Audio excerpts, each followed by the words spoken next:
திருநாவுக்கரசுன்னு ஒருத்தர். அவர் லயோலா கல்லூரியின் முன்னாள் மாணவர். இவர் வந்து ஒரு 15 வருஷமாக இது நடத்துகிறார், கருத்து கணிப்பு.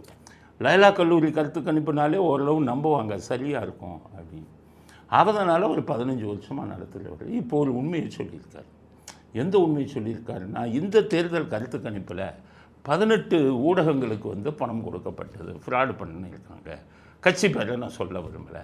தேர்தலுக்கு பிந்தைய கருத்து கணிப்பில் 3 பேருக்கு வந்து 3 ஊடகங்களுக்கு பணம் கொடுக்கப்பட்டிருக்கு.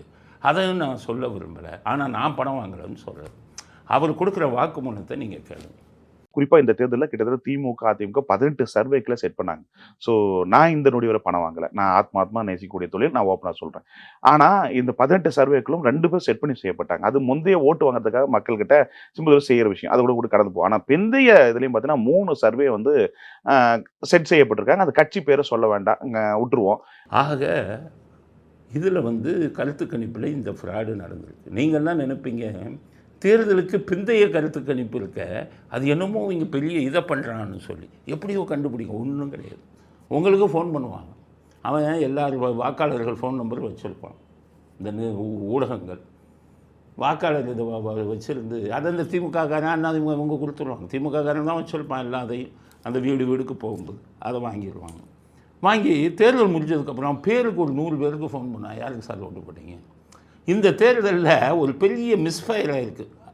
மோசமான விஷயம் ஒன்று நடந்திருக்கு. என்னென்னா, நம்ம வாக்காளர்கள் பெரிய விழிப்புணர்வு பெற்றுட்டான்.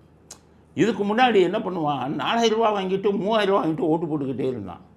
இப்போ அவனுக்கு விழிப்புணர்வு வந்துருச்சு. என்னடா 3000 வாங்கி 4000 வாங்கி மோசமானவனுக்கு ஓட்டு போடுறவன் அவன் நாட்டு ஆட்சிக்கு வந்து கொள்ளையடிக்கிறானு.